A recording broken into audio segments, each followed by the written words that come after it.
Hola, buenas tardes a todos nuestros amigos de Facebook. Tenemos a un invitado especial, el licenciado Juárez. Él es psicólogo clínico. Como pudieron observar, nosotros vamos a hacer un en vivo acerca de los factores psicológicos que influyen en la obesidad.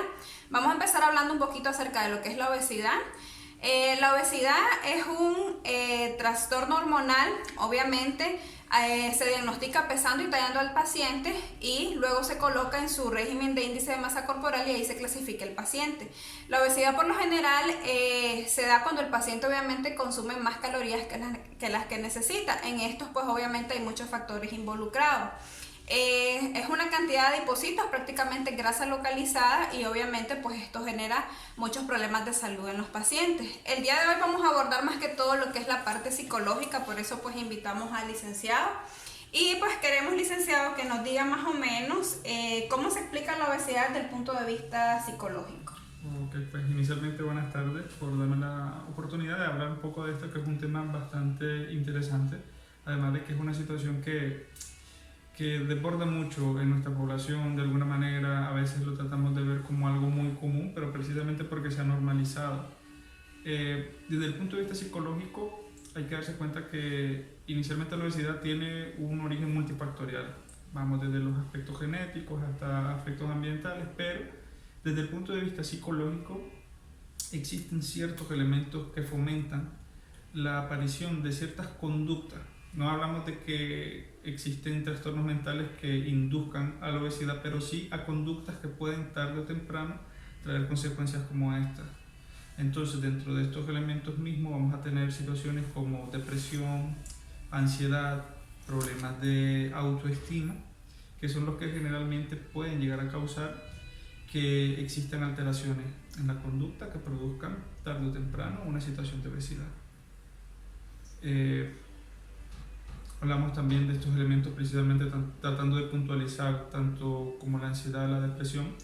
Se enfocan principalmente en el hecho de que la ansiedad como tal va a generar una conducta de impulsividad en el usuario que lo va a empujar a tener su atascones de comida, lo podemos llamar de cierta manera, como una forma de tratar de frenar la sensación de ansiedad.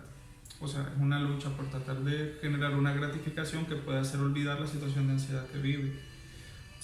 Por el contrario, en la situación de depresión vamos a tener usuarios que la viven, y una de las características esenciales de la depresión es el hecho de la falta de interés por realizar actividades de la vida diaria, desde el simple hecho de salir a caminar, realizar algunas actividades de carácter de ejercicio, lo que produce que tengamos un aumento en la posibilidad del sedentarismo. Y sabemos que el sedentarismo es una de las causas que también, de los elementos que a largo plazo también puede promover la obesidad en la persona que lo esté viviendo.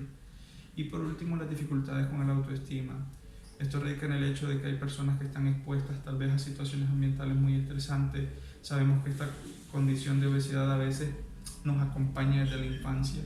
Y en la infancia vamos a tener elementos como bullying, como acoso, como desvalorización.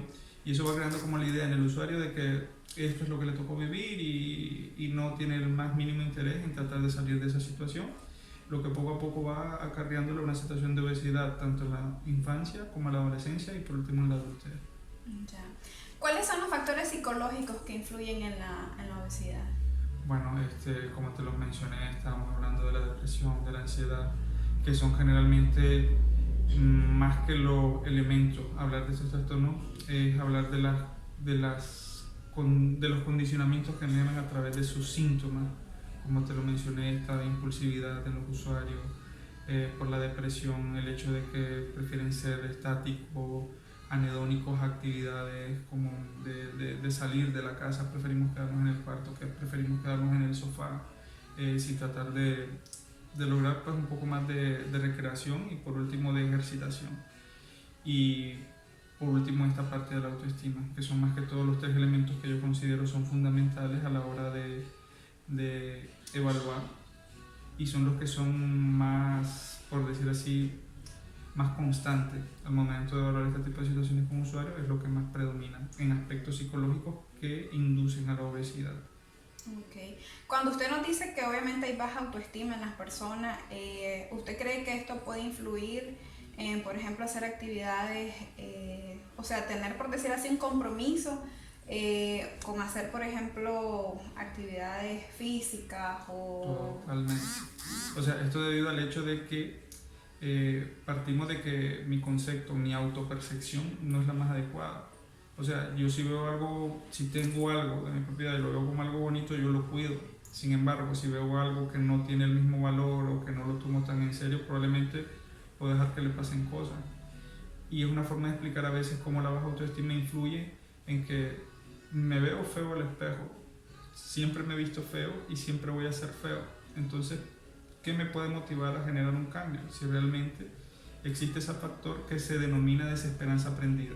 Es lo que he venido viviendo, es lo que he venido acarreando y es lo que voy a hacer siempre. Entonces, ¿para qué salir de ahí? ¿Para qué esforzarme por algo que nunca va a resultar? ¿Para qué ir al gimnasio? ¿Para qué ir a correr si voy a seguir siendo siempre el mismo? ¿Qué se puede hacer? ¿Qué recomendaciones usted le puede brindar en orientaciones obviamente generales? Porque sabemos pues, que los pacientes se tratan de forma individualizada, ¿verdad? Pero a modo general, ¿qué es lo que usted pues, recomienda? Bueno, inicialmente date cuenta que, como te dije al inicio, es algo que se aborda de manera multifactorial. Son muchos elementos los que a veces juegan un papel. No es que solo un factor psicológico vaya a determinar la obesidad de un usuario, y por lo tanto a la hora de abordarlo tiene que ser algo integral. Entonces, inicialmente, ver desde la parte psicológica cuáles son estos elementos que mencioné antes, cuál es el que está predominando, y en ocasiones se recomienda el apoyo o la intervención de procesos psicológicos que puedan ayudarle, porque generalmente tanto la ansiedad como la depresión y el problema de autoestima tienen un origen. Identificar el origen y partiendo de ahí saber que podemos minimizarlo, y en teoría, si disminuimos la situación de ansiedad, probablemente vamos a disminuir las posibilidades de que este usuario tenga sus atascones o busque una gratificación falsa a través de la comida. Si hay una depresión, indagar en lo que existe a través del plano de depresión para que este usuario empiece a poco romper con ese ciclo y se anime a salir un poco más de la casa, animarse a hacer más ejercicio. Y por último, en los casos de autoestima, igual, un acompañamiento al usuario que le permita identificarse, reestructurar la imagen que tiene de sí mismo y lograr pues aumentar el concepto de valorización, que se anime a que las cosas pueden cambiar, que se anime un proceso de cambio. Bueno, ¿verdad? Hemos recibido varias recomendaciones y orientaciones. En la parte nutricional, pues obviamente tiene que ser también algo multidisciplinario, tiene que haber pues obviamente un médico por si las personas tienen problemas de diabetes, hipertensión o otros problemas que obviamente pues acompañen al paciente. De hecho, sí es muy importante ver la parte psicológica porque a veces, muchas veces los pacientes creen que tal vez no es importante, pero por ejemplo, si yo mando a un paciente a hacer actividad física, de pronto me imagino yo que es importante que la persona se sienta bien, claro, ¿verdad? Entonces siempre es importante, yo siempre en la parte de la psicología, en la parte de problemas de peso, siempre pues yo lo he visto muy importante. Lo que pasa es que de pronto hay ciertos tabús sobre la psicología, de pronto pues las personas no, como que no lo ven muy necesario, pero en realidad yo considero pues que es muy importante porque de hecho las personas tienen que tener también bastante fuerza de voluntad, ¿verdad? Para poder hacer eso, y obviamente pues necesitamos el apoyo de un psicólogo, ¿verdad? Bueno, esto fue todo. Muchísimas gracias por la atención prestada. Cualquier consulta, el psicólogo licenciado va a estar pues trabajando aquí en la clínica. Si nos puede brindar su número de teléfono. Claro que sí. Para cualquier tipo de contacto, pues pueden comunicarse conmigo a través del 8607-9120, ya sea vía llamada, vía WhatsApp, nos comunicamos y podemos ir planteando opciones. Si realmente tiene una dificultad como esta, asumir que es un compromiso que va más allá de un cambio solo de hábitos en alguna cosa, sino que algo un poco más profundo. Bueno, muchas gracias, licenciado, Muchas por su gracias aporte. por invitarme. Y pues nos vemos a todos.